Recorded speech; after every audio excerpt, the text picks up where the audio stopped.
Hi hello ఇవాళ Sunday కదా కసులు అయితే బయట కొట్టేసుకొని పిండి కలిపేసుకున్నాను. ఎందుకంటే చపాతీకి ముందే పిండి కలిపి పెట్టుకుంటే సాఫ్ట్గా చపాతీలు వస్తాయని కొంచెం పెరుగు ఆయిల్ వేసి కలిపి పెట్టుకున్నాను. ఇక పేపర్ చూసుకోవడానికి నేను పిల్లలు కూర్చున్నాము. ఆడ కథ అయితే మా శరవణ్ కాస్త చదువుతున్నాడు. ఇంక వాడికి ఏదన్నా రాంది నేను చెప్తున్నాను. ఇక మా మనోజ్ అయితే చిన్న చెడ్డి ఒక్కటే వేసుకున్నానని దాచుకొని ఉన్నాడు వీడియో కనపడకుండా.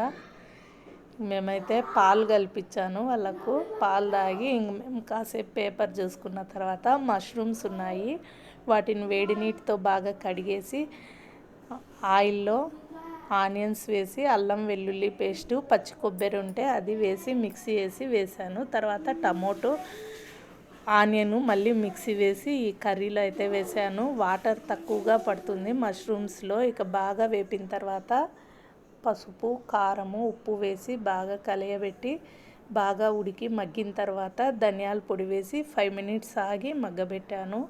ఈ కర్రీ చాలా బాగుంటుంది. అయితే ఈ కర్రీలో వాటర్ అనేది మనం తక్కువగా కలిపేసుకోవాలి.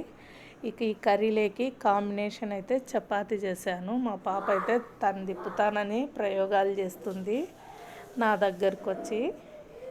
ఇక మా వీడియో నచ్చితే లైక్ చేయండి, షేర్ చేయండి, సబ్స్క్రైబ్ చేసుకోండి. ఇవాళ నాన్ వెజ్ తీసుకురాలేదు, మా పాపకు ఫీవర్ ఉందని. అంతే అండి వీడియో. బాయ్.